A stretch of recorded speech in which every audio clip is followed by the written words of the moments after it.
In this episode of The Christian Philosopher, we'll look at why scientifically validated miracles are the sixth reason to think that Christianity is true.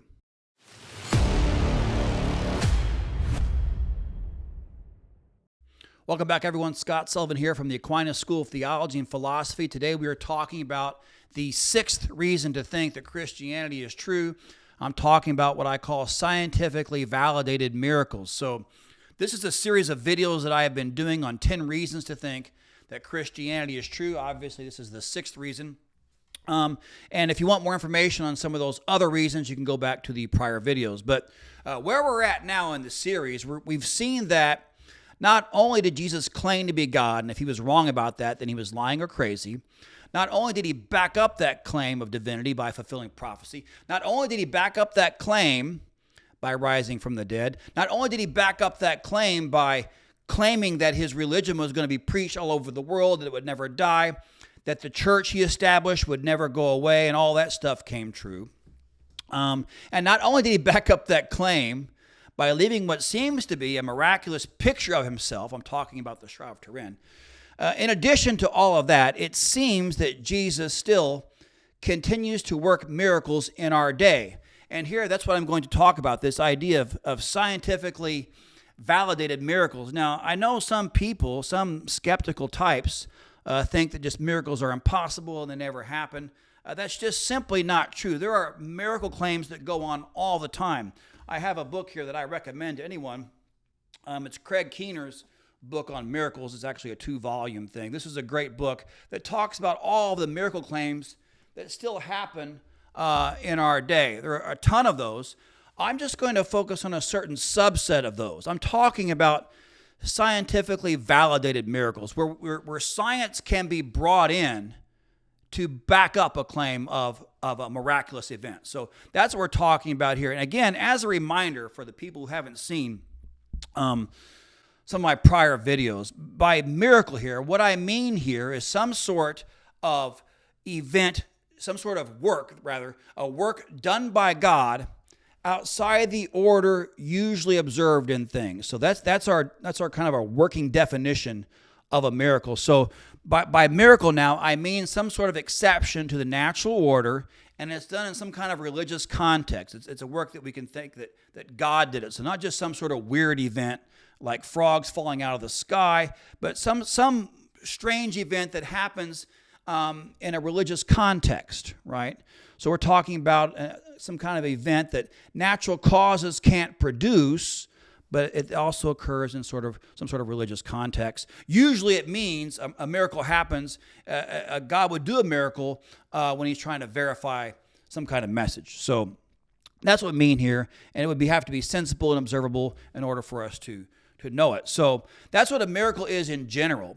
And then by scientifically validated, I mean that scientific investigation here plays a certain negative role in ruling out all natural causes. So this strange thing happens, science is brought in and looks at some of the plausible explanations, natural explanations, if you will, of this event. And if science concludes now, right, that, well, it can't be any natural cause, we don't know what caused it from a scientific perspective. If that happens, then boom, we have what I'm calling a scientifically validated miracle. So miracles in general, right, are works done by God outside the order usually observed in things. A scientifically validated miracle is when science comes in and rules out those natural causes. So there is no scientific test for miracleness. That's what I'm trying to get at. So science doesn't come in and say, oh, we can scientifically prove this was a miracle. That's not what we're doing, okay? What we're doing here is there's a seemingly miraculous event here, and science can come in and say, well, there's no natural causes, okay? So the inference is not really one of science per se. It'd be more of a rational or philosophical inference to miracles. So that's what we're doing here. And there are several examples of these sorts of things today. All right, so let's first look at healing miracles. So we're talking about scientifically validated healing miracles. And the best place to look for these is in the Catholic Church, in the dicastery for the causes of saints. So that's basically what these people do. So it used to be called the Congregation for the cause of saints. This is the group of people that oversee the process that leads to the canonization of saints. So they have set very strict criteria, actually, for determining if a person can be called a saint or not, and they have to work miracles to do that. So they have pretty strict criteria for determining whether or not a miracle has happened, and sometimes certain events pass those criteria and they meet their approval. So that's what's happening here. But in the canonization process, okay, when the church determines that someone is a saint, we're talking about a miracle that has happened in response to this saint's intercession. And a miracle here typically refers to some sort of spontaneous and lasting healing of some life-threatening medical condition. So that's what it needs to count as a miracle here. Typically, the healing has to occur in a way that cannot be explained by natural causes, and it must follow upon the prayers made to the holy person in question. So this is a good place to look for scientifically validated miracles. And there are quite a few of these, actually. Here we're going to look at just one.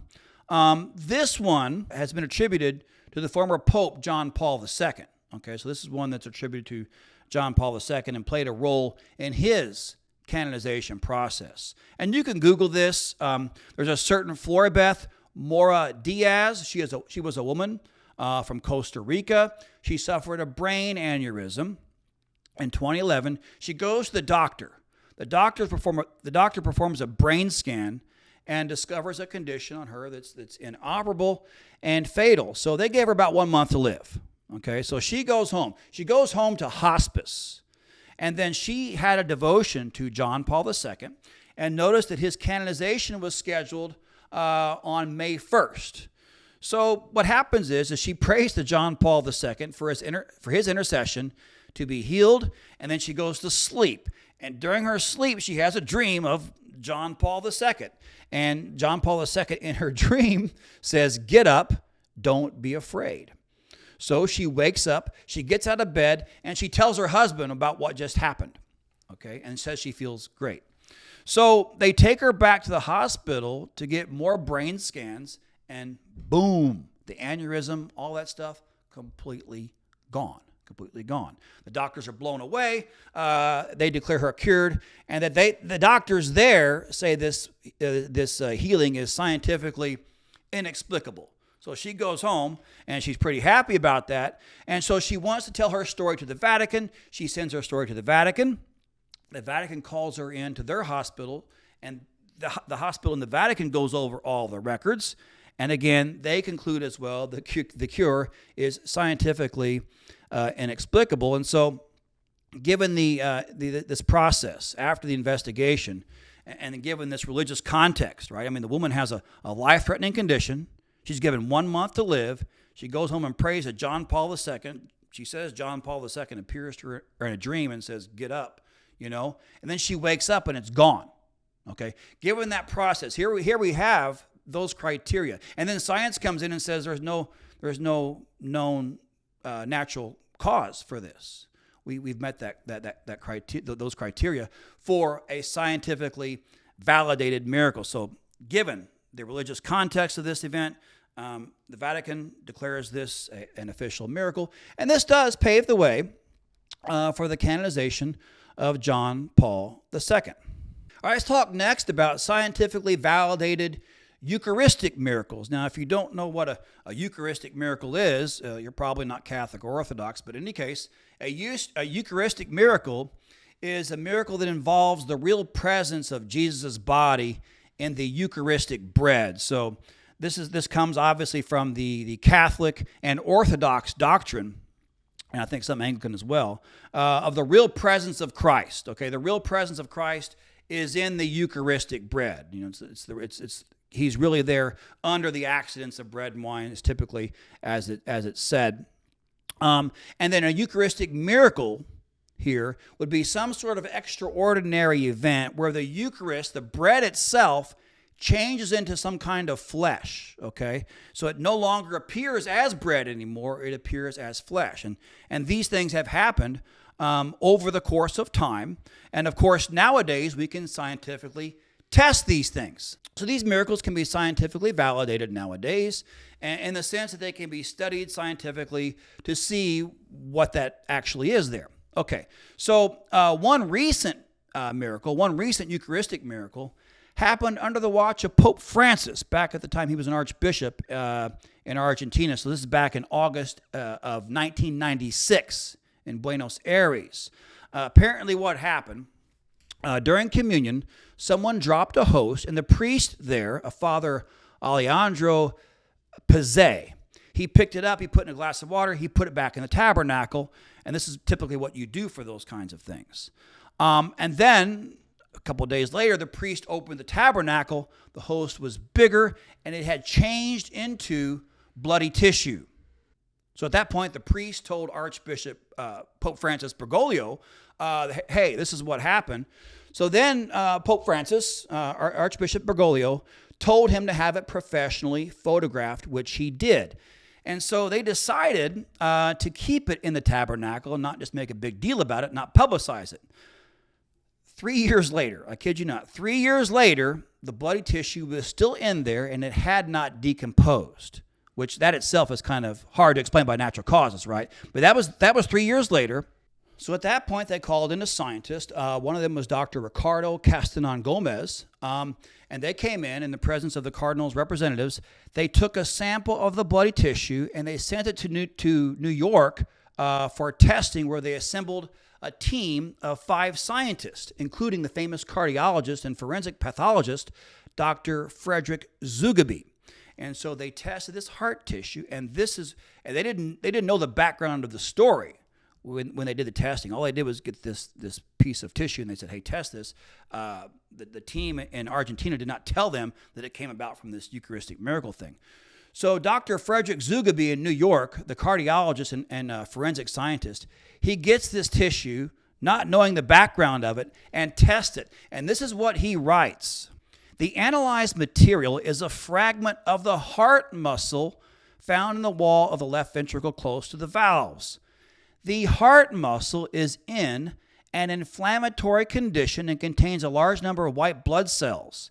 This indicates that the heart was alive. The heart was alive at the time the sample was taken. It is my contention that the heart was alive, since white blood cells die outside a living organism. They require a living organism to sustain them. Thus, their presence indicates that the heart was alive when the sample was taken. What is more, these white blood cells had penetrated the tissue, which further indicates that the heart had been under severe stress, as if the owner had been beaten severely about the chest. So there you have it. And I'll put the links here on my website to a documentary done on this, and you can see the actual report from Dr. Zugabe there. So that's what happened. So this Eucharistic host, it turns into bloody tissue. They send it to New York to be tested, and that's the result. This Dr. Zugabe says that it's heart tissue and it contains a lot of white blood cells, which indicates this heart was under severe stress. But not only that the heart was alive and pumping when the sample was taken. So what is the natural explanation for this? Okay, how can a piece of heart tissue survive for 3 years with a bunch of white blood cells in it? And how did that get into the Catholic tabernacle?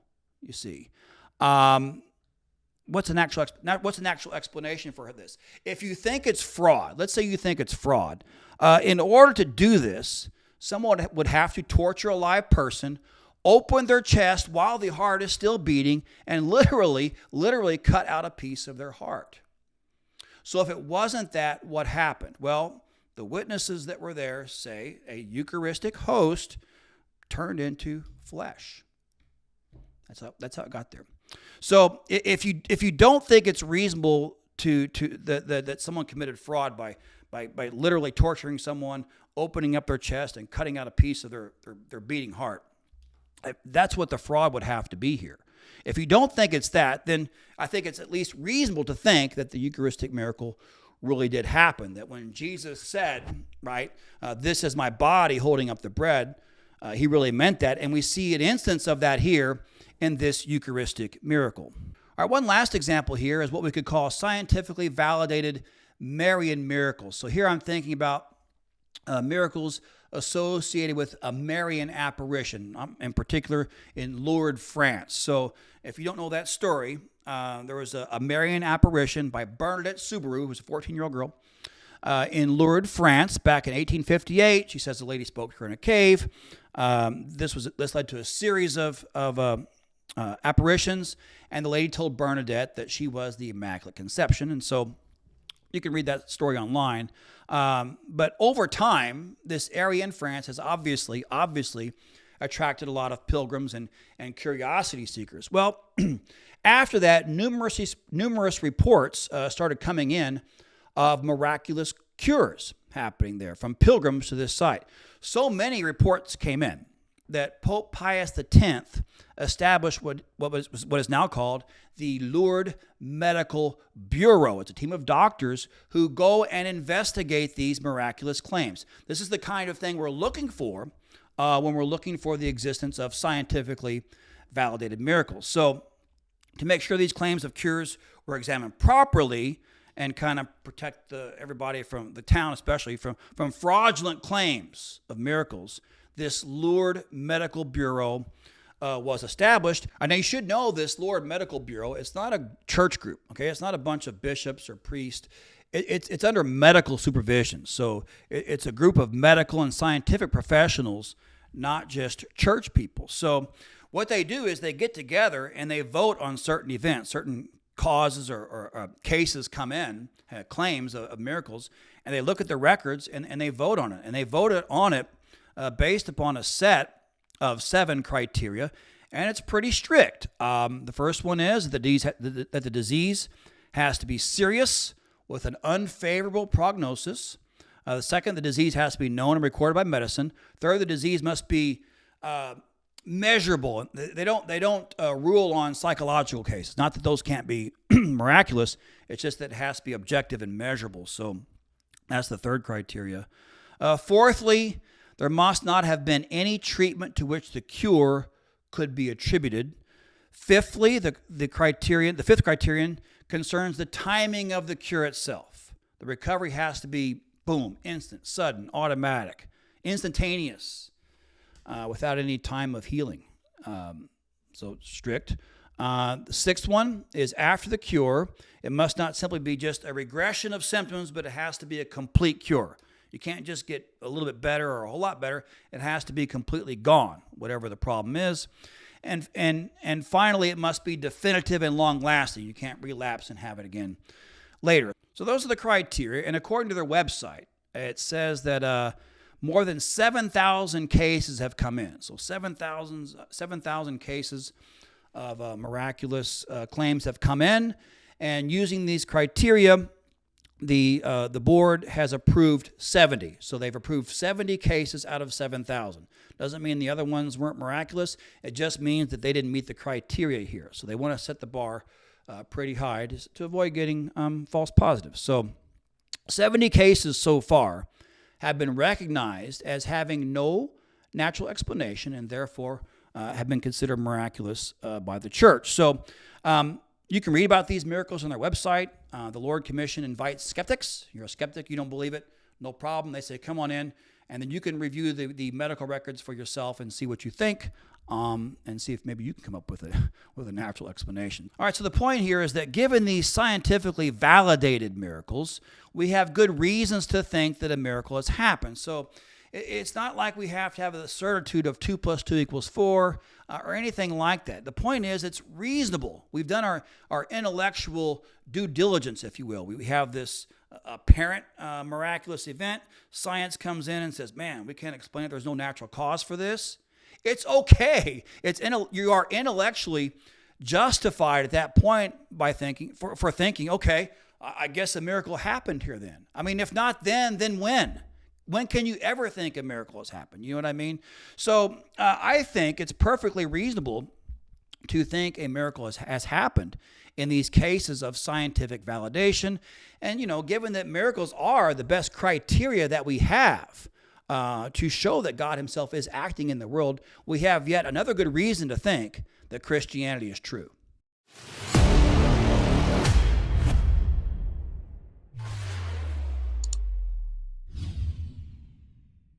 Hey guys, just real quickly, if you like this stuff and you want to learn more about what I teach, you can check out my website, scottmsullivan.com. And there I have a free trial into the Aquinas School of Theology and Philosophy.